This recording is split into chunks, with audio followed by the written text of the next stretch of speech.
Hello everyone, I am Surrendal the Awesome, and I'm back, and I'm ready to look at some more r/ckYouKaren. But before I get started, make sure to like, comment, subscribe, and if I can't convince you, perhaps this picture of my cat suffocating me will convince you.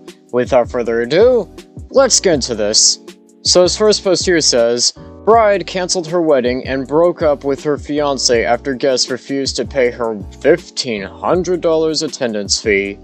And this person here says, and this is a really long post, "Dear friends, it comes with great sadness that I am announcing the cancellation of the blank wedding. I apologize for canceling only 4 days beforehand. Unfortunately, Blake and I have broken up due to some recent and irreparable problems. We have decided to end our relationship and not go forth with any future proceedings. However, we are remaining civil and still a team for our son. After hours of tears, mental exhaustion, and even disassociation, I have come to this decision. In 1 hour after posting this status, I am going to delete my Facebook. Social media has caused me only paranoia and toxicity.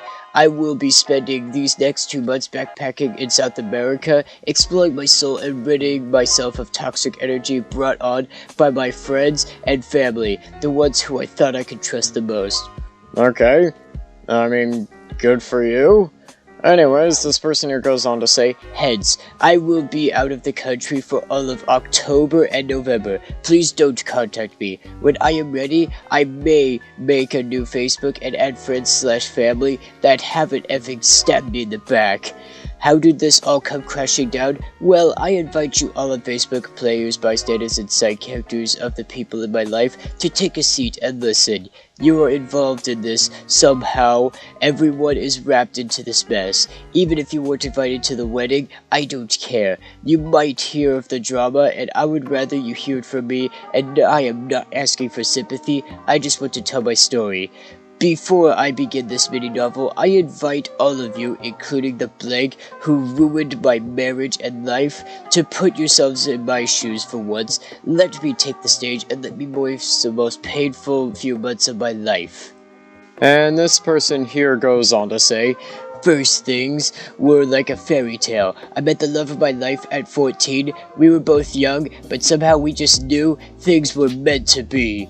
We worked on my family's farm together, and with each summer we spent in the fields, our love grew deeper and deeper. Fast forward to high school, we went strong for all 4 years. He put a ring on my finger when I was 18, nearly 5K. We'd put everything on the line for each other, everything. We both chose to attend the same community college and work full-time in order to build our dream. We spent most of our days by each other's sides. I will always be thankful for that. Fast forward a few years, I was 20 and I realized I was pregnant with my first. We were elated, tearful, and thankful to God for this gift. After giving birth to this person here, I knew the next stop would be to focus on my career and become more financially stable. My ex did the same thing. We saved and saved. I was in love, I was happy, and I was looking forward to life. We continued working and even got our degree. It was hard, yes, but so blissfully worth it." Okay, I mean, I'm not really noticing the Karen-y attitude here. Anyways, this person here goes on to say, "We managed to save nearly 15K for our wedding. Since our love was like a fairy tale, we wanted an extravagant blowout wedding, one where our son could be included. We started touring venues, and we were torn between two. A local psychic told us to go with the more expensive option." Maybe you should probably be a little more pragmatic and maybe look at more of a, affordable option, one more in your scope. Anyways, this person here goes on to say, "And we thought, why the heck not? We just needed a little push. Our dream wedding amounted to 60K, all included with flights to and this place here. All we ask is for a little help from our friends and family to make it happen." And this person here goes on to say, I mean specifically, asked for cash gifts. How could we plan our wedding that we dreamed of without proper funding?" Well, maybe it could have gone with like the cheaper option of the 2 options. Maybe realize that, hey, this expensive option is kind of out of my scope. Let's go with something a little more reasonable. We sacrificed so much and only asked for our guests for around $1,500. Or a bit more than a month's worth of rent for an apartment where I live. Anyways, this person here goes on to say, we talked to a few people who even promised us more to make our dream come true. My maid of honor, who shall not be named, pledged $5,000 along with her planning services.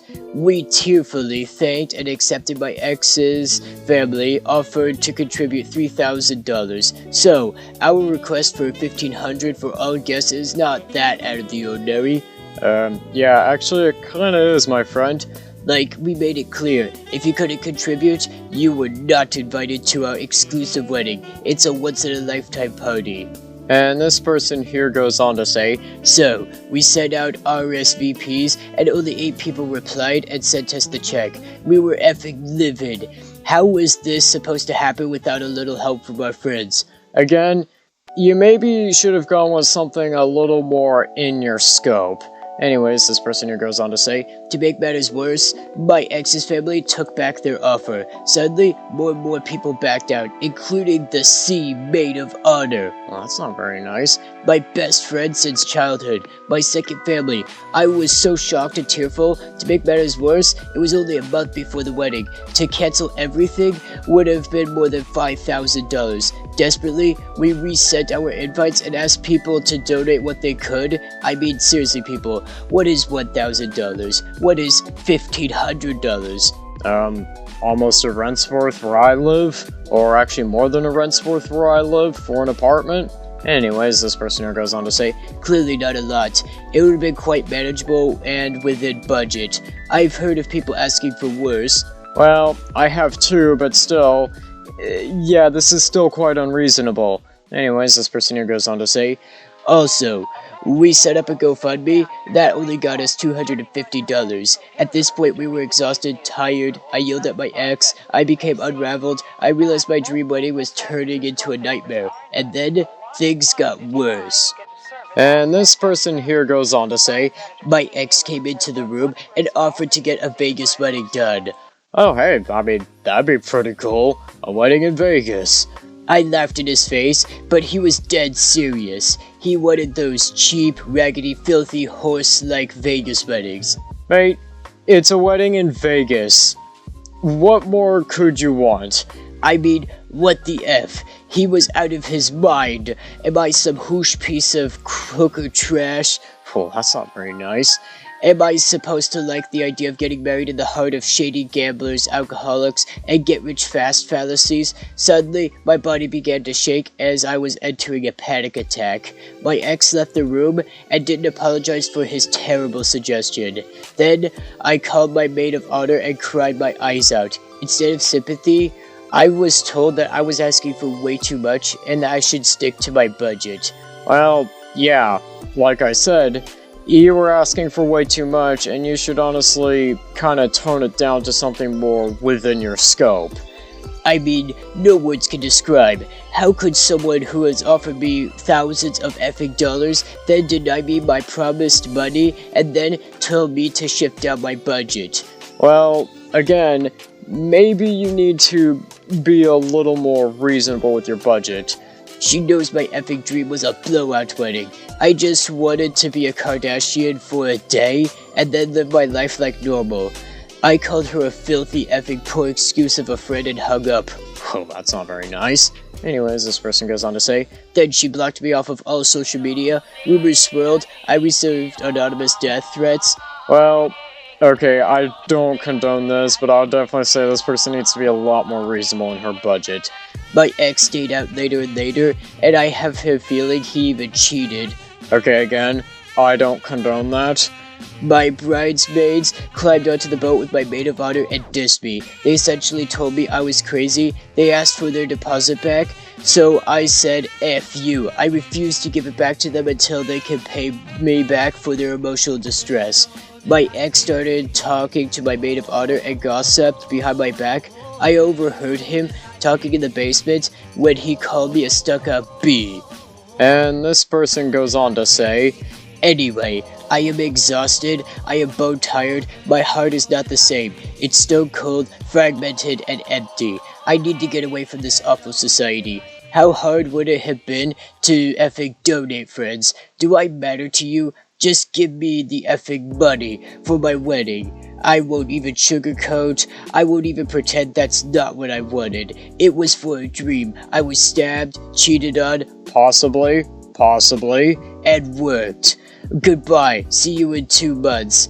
Well, okay, I do like the honesty that they have here of the fact that they are being upfront and wanting money. Anyways, this person here goes on to say, Friendly reminder to you, C. Do think you own me. I am cutting all of you snakes off. I am living my life alone now. I only let those in I believe have good intentions. and this person down here says, I have no words. Are you out of your mind, mate? And this other person here says, what happened to you? How the heck expects that amount of money? Yeah, for this one, I'm gonna give it a 50 out of 50. I get it, it's for a dream, and I get it, you want a blowout wedding, but you need to understand what's in the scope of your budget. And also, $1,500 to be invited to the wedding is a little high. I think with that, that's gonna do it for today. Don't forget to like, comment, subscribe, and I'll see you in the next one.